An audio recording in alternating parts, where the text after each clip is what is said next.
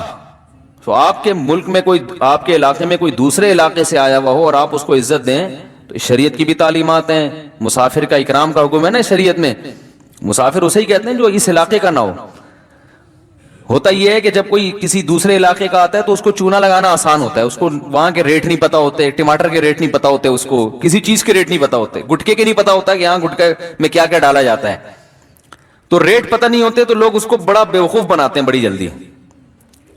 تو یہ تو یہاں بھی بنایا جاتا ہے ماشاءاللہ. ایک انگریز ہے, جب اب تو انگریز آج کل شارٹ ہی ہو گئے, ورلڈ ٹریڈ 9/11 کے بعد انگریز مارکیٹ سے کیا ہو گئے, شارٹ ہو گئے.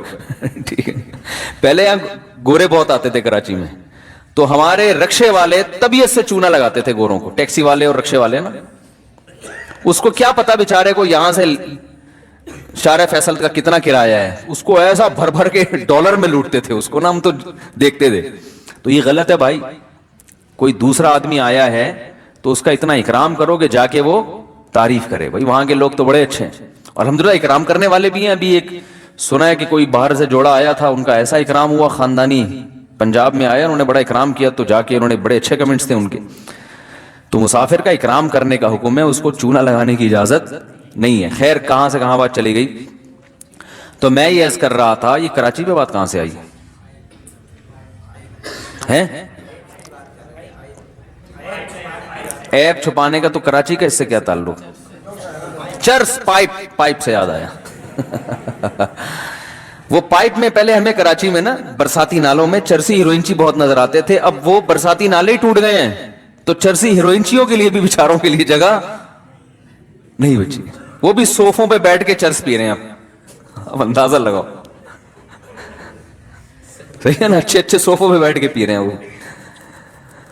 تو میں یہ کر رہا تھا, اگر کسی کا عیب ایسا ہے کہ اس کو اگر کسی مخصوص شخص کو نہیں بتا, ہر ایک کو نہیں, تو پھر یہ ڈر ہے کہ یہ شخص اس کو نقصان پہنچا سکتا ہے. آپ کا کسی سے مالی لین دین ہے, کاروبار کرنا چاہتے ہو, پیسے دینا چاہتے ہو, آپ کو پتا ہے کہ فلاں آدمی پیسوں کے معاملے میں کرپٹ ہے, تو آپ بتا دیں بھائی ذرا اس کو پیسے دینے سے پہلے سوچ لینا, ایک دن میں نے اس کو دیکھا تھا, یہ فلاں کے پیسے لے کے بھاگ گیا تھا. ٹھیک ہے نا. تو یہ بھی ضرورت کی حد تک. تو عزت کی بہت حفاظت ہے اسلام میں.